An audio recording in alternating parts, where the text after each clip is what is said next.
जय गुरुजी। संगति, जैसे कि हम सबको पता है कि गुरुजी महाराज ने कभी प्रवचन नहीं दी और गुरुजी बहुत कम बोला करते थे। जब भी सभा लगती थी तो सारी सभा में से किसी एक संगत को उठा के उसे अपने पास बुला के उसकी प्रॉब्लम पूछा करते थे कि 10 तेनों की प्रॉब्लम है और उसका सॉल्यूशन बताया करते थे। संगत जी, गुरुजी जो उसका सॉल्यूशन बताते थे वो इंडिविजुअल उसी संगत के लिए हुआ करता था। पर आजकल ये चीज इतनी गलत हो गई है कि जो भी संगत किसी संगत का सत्संग सुनती है या कोई भी चीज ऐसी है जो उस संगत के लिए बताई है गुरुजी ने, उसी को खुद फॉलो करने लग जाते हैं। संगत जी, वो गुरुजी ने उस संगत के कर्मों के अकॉर्डिंग उसका जो भी सॉल्यूशन बताया है वो हमें अप्लाई नहीं करना है, हमें फॉलो नहीं करना है। कितनी ही ऐसी संगत है दूसरे के सत्संग को सुन के उनकी वही चीज को फॉलो करती हैं और आगे मैसेज में भी भेज देती हैं, शेयर करते हैं, फॉरवर्ड करते हैं, जो कि बिल्कुल गलत है। गुरु जी का हर सोल के साथ इंडिविजुअल कनेक्शन है और हर चीज का जवाब गुरु जी खुद देते हैं। हमें किसी के भी संगत के सत्संग को या कुछ भी गुरु जी के द्वारा बताया हुआ वो उनको बताया है, हमें खुद अपने ऊपर वो अप्लाई नहीं करना है। संजय जी, गुरुजी बहुत कम बोलते थे। जब भी संगत आती थी तो कई बार ऐसा देखा गया है कि गुरुजी के पास, आपको सब पता है, वीआईपी लोग आया करते, ऊंचे ऊंचे पद वाले बड़े बड़े ऑफिसर आया करते। एक बार ऐसे ही बहुत ऊंची पोस्ट वाले ऑफिसर गुरुजी के पास आते हैं। गुरुजी संगत के साथ बैठे होते हैं और जैसे ही वो आते हैं गुरुजी उन्हें अंदर ले जाते हैं, उनकी बात सुनते हैं और उसका सॉल्यूशन बता देते हैं। फिर वो ऑफिसर वहां से चले जाते हैं। बाद में गुरुजी बाहर आते हैं, संगत के बीच में बैठते हैं। तो एक संगत जो काफी टाइम से बैठी हुई थी उसके मन में सवाल आ ही जाता है और वो गुरुजी से कहते हैं, गुरुजी क्या आप जो ये ऊंची पोस्ट वाले बड़े बड़े आदमी आते हैं इन्हीं को ज्यादा प्रेफरेंस देते हैं और इन्हीं की बात पहले सुनते हैं अलग से ले जाके, हम तो कितने घंटों से बैठे हुए हैं। तो संगत जी, तो गुरुजी कहते हैं कि तुम ये बताओ कि जब भी कोई संगत मेरे पास आती है तो सबसे पहले मैं क्या देखता हूँ, उसके कर्म देखता हूँ। क्या तुमने कुछ ऐसा कर्म किया है? अभी जो ये जितने भी ऐसी ऊंची पोस्ट वाले, चाहे कोई वीआईपी चीफ मिनिस्टर है, चाहे सेक्रेटरी है, चाहे प्राइम मिनिस्टर है, जितने भी आते हैं, आपको पता है तपो राज, पिछले जन्म में इन्होंने कितने तप किए हैं, तब जाके इस जन्म में इन्हें राज मिला है। तुम क्यों नहीं चीफ मिनिस्टर बन गए, चीफ सेक्रेटरी बन गए या प्रधानमंत्री बन गए या अच्छी पोस्ट तुम्हें क्यों नहीं मिल गई? क्योंकि तुमने कोई ऐसा तप किया ही नहीं।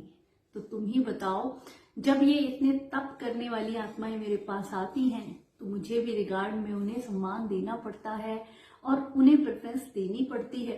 उनका भी, मुझे भी उनके कर्मों के अकॉर्डिंग आदर सत्कार करना पड़ता है। संजय जी, गुरु जी ने इतनी प्यारी बात हमें समझाई।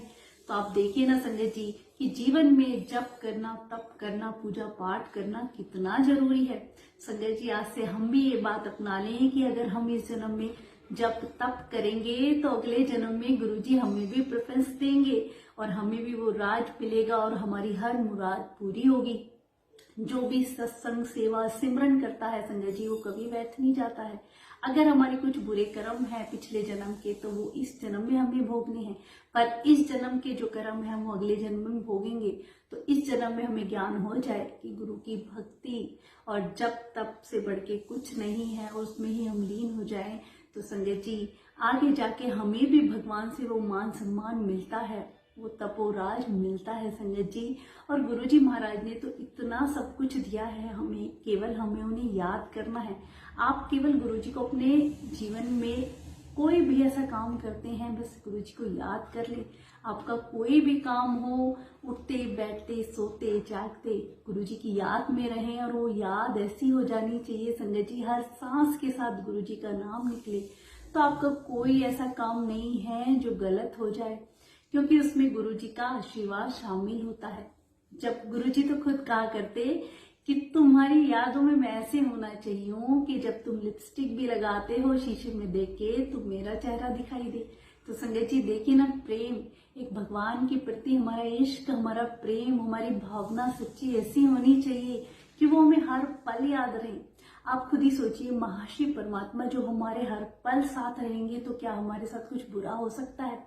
आप कुछ भी काम करें गुरुजी को याद करते रहें। खाना बनाते वक्त भी संगत जी, अगर खाना बनाते वक्त भी आप गुरुजी को याद करेंगे तो वो खाना अमृत बन जाता है। और जब हम अमृत ही रोज चखेंगे गुरुजी के नाम से तो हमारे जीवन में कोई भी कष्ट परेशानी आ ही नहीं सकती है।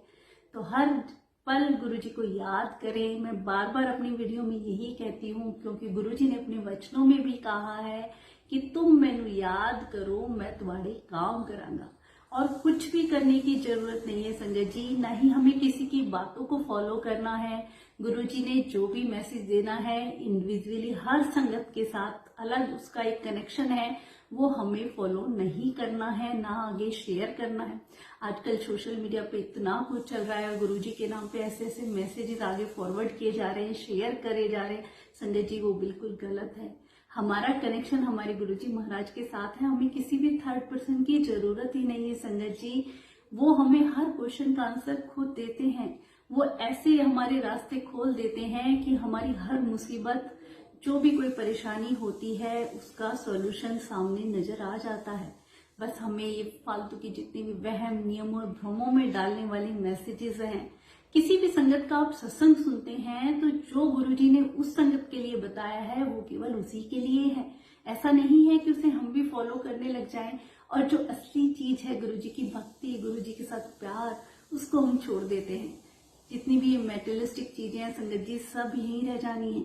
अगर गुरुजी के साथ हम सच्चा प्यार करें तो हमें इन चीजों की जरूरत नहीं है, पर हम इन चीजों में ही फंस के रह गए हैं कि ये ब्लेसिंग मिलेगी तो गुरुजी खुश होंगे, या हमें ये गुरुजी का स्वरूप मिलेगा तो ही ब्लेसिंग मिलेगी। ऐसा कुछ नहीं है संगत जी। दिल का कनेक्शन जोड़िए और जब दिल में गुरुजी आ जाते हैं तो हमें किसी चीज की जरूरत नहीं पड़ती। कितनी बार गुरुजी महाराज ने पुरानी संगत से कहा, तेनू की लोड़ है लोकी स्वरूप दी, तेरे तो दिल विच मैं है।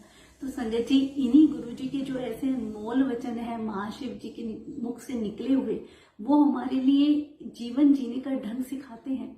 उन्होंने कहा, जब मैं तेरे दिल में हूं तो तुझे क्या जरूरत है इन चीजों की। तो दिल में गुरुजी को जब हम बसा लेंगे तो हमें जितनी भी ये मेटेरियलिस्टिक चीजें हैं ये सब व्यर्थ लगने लग जाएंगी, और उस दिन ही सही मायने में हमारा कनेक्शन गुरुजी महाराज के साथ बन जाता है। कितनी ऐसी संगत है कि लोटा ब्लेस कराएंगे तो ही गुरुजी की हमें ब्लेसिंग मिलेगी।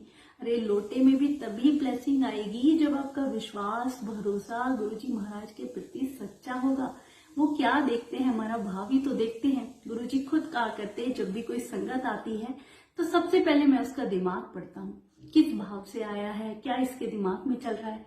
फिर उसके कर्म देखता हूँ, अगर उसने पिछले जन्म में और इस जन्म में चंगे कर्म किए हैं तो सबसे पहले ब्लेस करने का मैं उसी संगत को चुनता हूँ और उसकी हर समस्या का सॉल्यूशन करता हूँ। तो सबसे बढ़ के संगत जी, हमें चंगे कर्म करने चाहिए, कभी किसी का बुरा ना करें, जितना हो सके मददगारों की मदद करें और गुरुजी महाराज के बताए हुए वचनों पे चलें, ताकि बाकी संगत भी देख के कहे, हाँ ये गुरुजी वाले हैं। क्योंकि हमारे गुरुजी महाराज ने हमें जीना सिखाया है, हमारे जीवन की ऐसी ऐसी बातें, इन बातों का हमें ज्ञान कराया है कि असली भक्ति क्या है, असली शक्ति क्या है। गुरु के चरणों में सच्चे मन से की हुई अरदास जो हमें ये सिखाती है कि हमें कभी किसी का बुरा नहीं करना चाहिए। गृहस्थ जीवन में रहते हुए जब तप हम करते रहें, हर पल अपने प्रभु को याद करते रहें, यही सबसे बड़ी पूजा है संगत जी। शुक्राना गुरुपाद।